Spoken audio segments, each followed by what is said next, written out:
found something safety related that I wanted to share.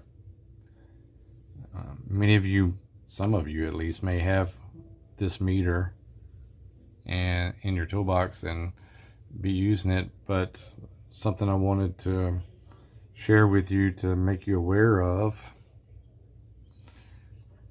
The probe of the meter leads went bad and I cut them off, threw them away.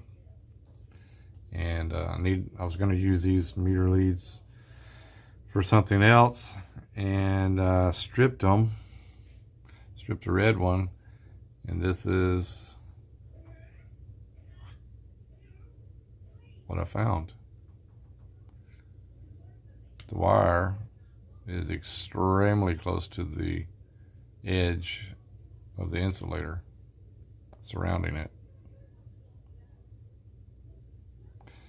So I don't know that I would ever measure any high voltage, anything higher than maybe 125 volts AC,